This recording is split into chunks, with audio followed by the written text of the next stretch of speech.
Salam baik dan bahagia selalu buat sahabat channel kisah dan cerita histori. Semoga menghibur.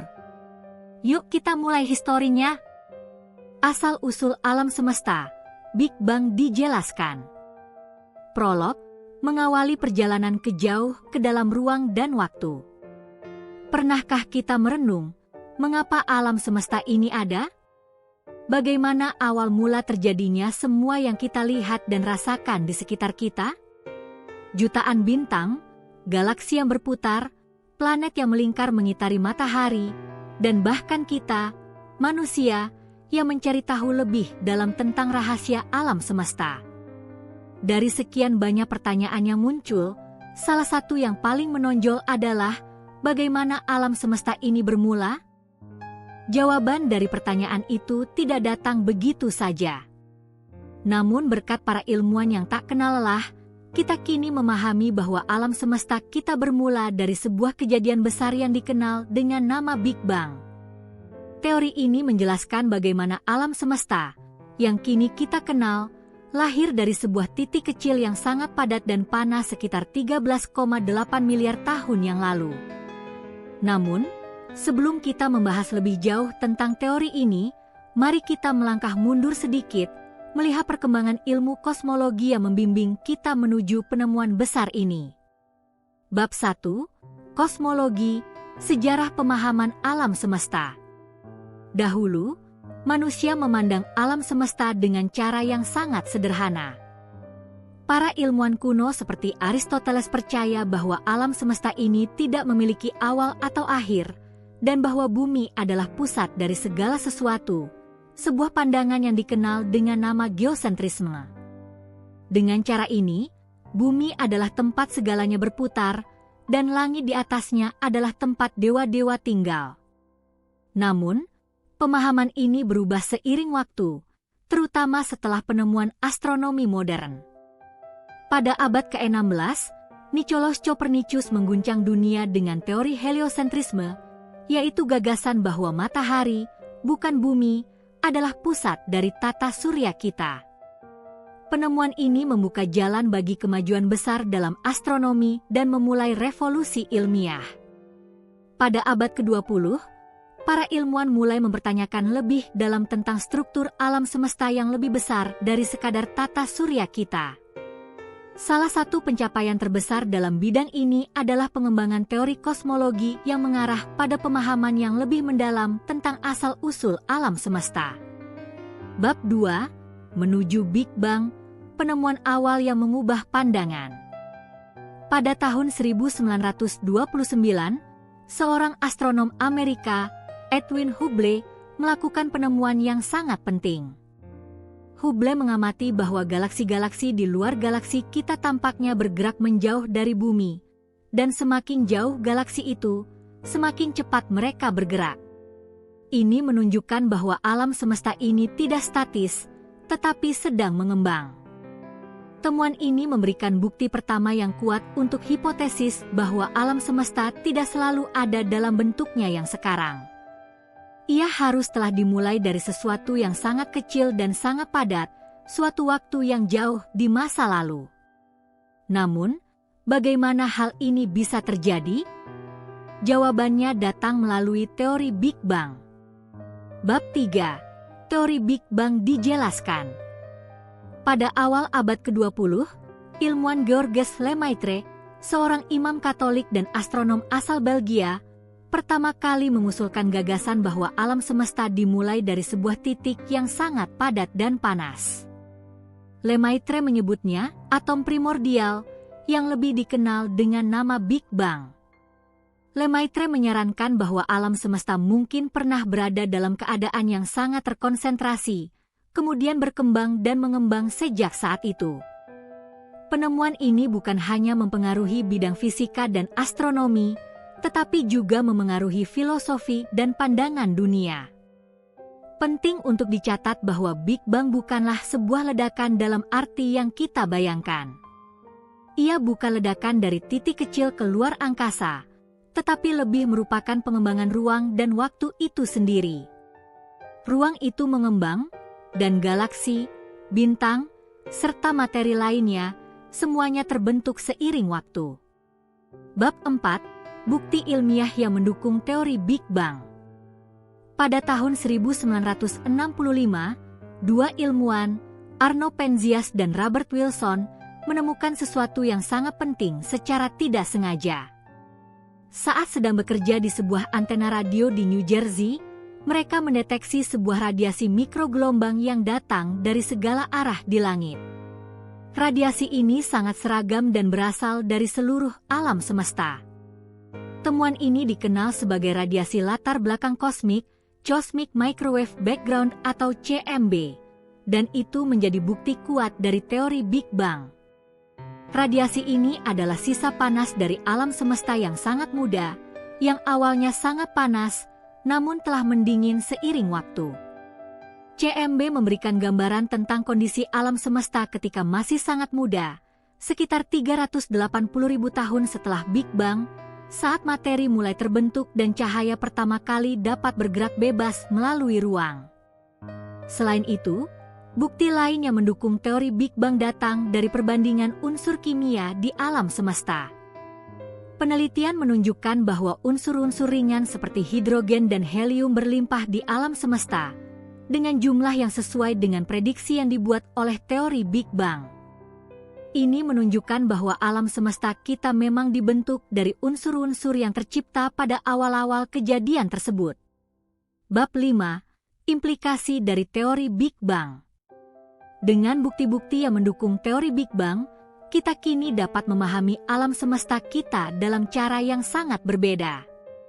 Alam semesta ini tidaklah statis, melainkan terus berkembang. Itu memberi kita wawasan yang lebih dalam tentang masa lalu kita, bahwa kita hidup di alam semesta yang terus berkembang, yang bermula dari suatu titik yang sangat padat dan panas. Namun, Big Bang bukanlah akhir dari cerita ini. Sebaliknya, teori ini membuka banyak pertanyaan baru yang belum terjawab. Misalnya, apakah ada multiverse, yaitu kumpulan alam semesta yang lain selain kita? Apa yang terjadi sebelum Big Bang? Apakah ada yang bisa terjadi setelah alam semesta mengembang lebih jauh lagi? Bab 6. Ilmuwan yang berperan penting. Selain Edwin Hubble dan Georges Lemaitre, ada beberapa ilmuwan lain yang berperan penting dalam mengembangkan dan memajukan teori Big Bang. Salah satunya adalah Alan Guth, seorang fisikawan teoretis yang mengusulkan teori inflasi pada 1980-an.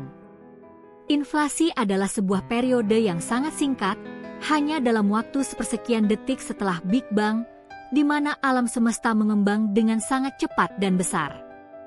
Teori ini membantu menjelaskan beberapa ketidakkonsistenan dalam model awal Big Bang, seperti mengapa alam semesta tampak sangat seragam di seluruh penjuru langit.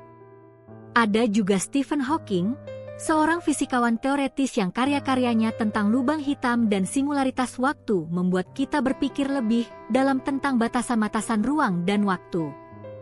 Meskipun Hawking tidak langsung mengembangkan teori Big Bang, pemikirannya tentang asal-usul alam semesta, serta kontribusinya terhadap pemahaman kita tentang singularitas gravitasi, sangat memengaruhi cara kita memandang kosmos.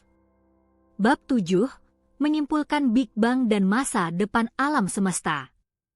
Teori Big Bang telah mengubah cara kita memahami alam semesta, mengajak kita untuk merenung tentang bagaimana kita berasal dari sebuah titik kecil dan bagaimana kita berhubungan dengan seluruh alam semesta yang terus berkembang. Seiring perkembangan ilmu pengetahuan, mungkin saja kita akan menemukan lebih banyak lagi fakta yang lebih mendalam tentang asal-usul kita dan takdir alam semesta. Bab 8. Teori inflasi dan perkembangan pemahaman alam semesta. Pada tahun 1980-an, Alan Guth, seorang fisikawan teoretis, memperkenalkan sebuah ide revolusioner yang dikenal dengan nama teori inflasi. Teori ini muncul untuk mengatasi beberapa masalah besar dalam teori Big Bang yang telah ada sebelumnya. Salah satu masalah utama adalah ketidakseragaman dalam distribusi materi yang diamati di seluruh alam semesta. Alam semesta tampaknya sangat seragam pada skala besar, tetapi ada beberapa titik yang menunjukkan ketidakseragaman, terutama dalam distribusi radiasi dan materi. Menurut Good, ada suatu periode yang sangat singkat setelah Big Bang, hanya dalam waktu sepersekian detik, di mana alam semesta mengembang dengan sangat cepat dan luas, lebih cepat dari kecepatan cahaya. Peristiwa ini, yang dikenal sebagai inflasi kosmik, menjelaskan bagaimana alam semesta bisa menjadi begitu seragam, meskipun ada perbedaan besar dalam distribusi materi dan radiasi di berbagai daerah. Inflasi menjelaskan bagaimana fluktuasi kecil dalam materi yang sangat padat dan panas pada awalnya bisa berkembang menjadi struktur besar yang kita lihat sekarang, galaksi, bintang, dan planet. Inflasi ini bukan hanya memberikan penjelasan untuk konsistensi alam semesta, tetapi juga menyarankan adanya kemungkinan bahwa alam semesta yang kita kenal hanyalah salah satu dari banyak alam semesta yang ada, membuka kemungkinan untuk teori multiverse, yakni gagasan bahwa ada banyak alam semesta dengan hukum fisika yang berbeda-beda. Penemuan inflasi ini membantu mengisi banyak celah dalam teori Big Bang dan memberikan gambaran yang lebih jelas tentang kondisi awal alam semesta. Dan ini hanya satu contoh bagaimana teori kosmologi terus berkembang seiring dengan penemuan-penemuan baru. Bab 9, Peta Alam Semesta, dari mikro hingga makro. Ketika kita berbicara tentang alam semesta, kita sering terjebak dalam gambaran besar, galaksi yang mengelilingi kita, sistem tata surya yang menjadi rumah bagi planet-planet seperti bumi, serta bintang-bintang yang cahayanya tampak begitu jauh. Namun, untuk memahami asal-usul alam semesta, kita juga harus melihat hal-hal yang jauh lebih kecil, partikel-partikel dasar yang membentuk segala sesuatu di sekitar kita. Pada awal terbentuknya alam semesta, segala sesuatu, ruang, waktu, materi, dan energi terletak dalam bentuk yang sangat padat dan panas. Alam semesta yang sangat muda ini tidak lebih dari sebuah titik kecil yang disebut singularitas. Singularity adalah titik di mana semua hukum fisika yang kita kenal tampaknya tidak berlaku.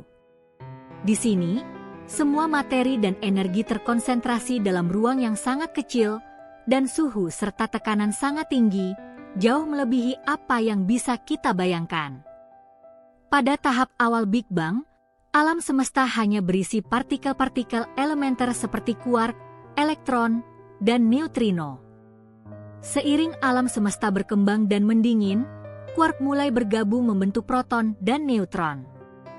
Setelah sekitar 3 menit pertama dari kejadian Big Bang, suhu alam semesta turun cukup rendah untuk memungkinkan terbentuknya nukleus, inti dari unsur-unsur seperti hidrogen, helium, dan sedikit litium. Alam semesta pada saat ini hanya terdiri dari gas yang sangat panas dan terkonsentrasi. Namun, hanya sekitar 380.000 tahun setelah Big Bang, alam semesta cukup dingin untuk memungkinkan atom pertama terbentuk, yakni atom hidrogen dan helium. Inilah saat yang dikenal sebagai era rekombinasi, ketika foton pertama kali bisa bergerak bebas dalam ruang yang lebih terbuka, penciptaan radiasi latar belakang kosmik, CMB, yang kita amati hari ini. Pada saat ini, alam semesta mulai tampak lebih transparan, memungkinkan cahaya bergerak bebas, dan ini menjadi salah satu bukti paling kuat dari teori Big Bang. Bab 10, Eksplorasi lebih lanjut, pemahaman tentang struktur alam semesta. Sekarang, alam semesta kita sudah sangat besar, dengan jutaan galaksi yang tersebar di seluruh ruang angkasa. Meskipun kita telah memetakan banyak aspek dari alam semesta, masih ada banyak hal yang belum kita ketahui. Salah satu pencapaian penting dalam astronomi adalah pemahaman tentang struktur besar alam semesta. Para ilmuwan mulai menyadari bahwa galaksi-galaksi tidak hanya tersebar secara acak, tetapi cenderung mengelompok menjadi supercluster dan voids, kekosongan besar yang besar. Struktur ini terlihat jelas dalam peta-peta alam semesta yang dihasilkan oleh survei astronomi besar, seperti Sloan Digital Sky Survey, SDSS. Dengan peta-peta ini, kita bisa melihat alam semesta sebagai jaringan besar yang terdiri dari benang-benang galaksi yang menghubungkan berbagai kelompok besar galaksi, menciptakan sebuah struktur besar yang mirip dengan jaring. Penelitian tentang struktur alam semesta ini membantu kita memahami bagaimana galaksi-galaksi terbentuk dan bagaimana materi di alam semesta terdistribusi secara lebih luas. Misalnya, penemuan tentang materi gelap dan energi gelap telah memberikan gambaran lebih dalam tentang apa yang ada di balik struktur ini. Materi gelap adalah materi yang tidak dapat kita lihat langsung, tetapi yang pengaruh gravitasinya dapat terdeteksi melalui pergerakan galaksi-galaksi dan benda-benda langit lainnya. Diperkirakan sekitar 85% materi di alam semesta terdiri dari materi gelap. Sedangkan energi gelap adalah bentuk energi yang mempengaruhi percepatan ekspansi alam semesta. Meskipun materi gelap dan energi gelap belum sepenuhnya dipahami, mereka memainkan peran kunci dalam dinamika alam semesta. Bab 11, Lensa Waktu, menyusuri jejak alam semesta dengan teleskop. Dengan adanya teleskop-teleskop canggih, kita kini bisa melihat lebih jauh ke dalam alam semesta dan menyelidiki lebih dalam sejarah kosmik. Teleskop Hubble yang diluncurkan pada tahun 1990 adalah salah satu alat utama yang telah membantu kita melihat lebih jauh ke masa lalu alam semesta. Melalui teleskop ini, kita dapat mengamati galaksi-galaksi yang sangat jauh, bahkan yang berada lebih dari 13 miliar tahun cahaya dari bumi. Artinya, kita melihat galaksi-galaksi ini seperti apa mereka miliaran tahun yang lalu, sebelum bumi bahkan terbentuk. Namun, meskipun teleskop Hubble telah memberikan banyak pengetahuan baru, masih banyak yang harus kita pelajari. Pada tahun 2021, teleskop luar angkasa James Webb (JWST) yang lebih canggih diluncurkan untuk menggantikan peran Hubble dan melangkah lebih jauh dalam menjelajahi alam semesta yang sangat muda. Dengan kemampuan untuk mendeteksi cahaya inframerah, JWST diharapkan dapat melihat galaksi-galaksi yang lebih jauh lagi dan memberi kita gambaran lebih jelas tentang bagaimana alam semesta pertama kali terbentuk. Dengan teknologi seperti ini, kita semakin mendekati pemahaman lebih dalam tentang awal mula alam semesta. Dan siapa tahu, mungkin di masa depan, kita akan menemukan lebih banyak lagi tentang misteri yang masih ada. Bab 12. Mencari jawaban, alam semesta, hidup, dan takdir. Pertanyaan besar tetap ada. Setelah miliaran tahun berkembang, apa yang akan terjadi pada alam semesta ini? Apakah akan terus mengembang selamanya? Ataukah akhirnya akan berhenti dan berbalik untuk berkontraksi dalam suatu peristiwa yang dikenal dengan nama Big Crunch? Ataukah akan ada akhir yang lebih misterius, seperti kegelapan yang semakin membeku, Big Freeze? Dengan terus berkembangnya teori kosmologi dan alat yang semakin canggih untuk mengeksplorasi alam semesta, kita berada dalam posisi yang lebih baik untuk menjawab pertanyaan-pertanyaan besar ini.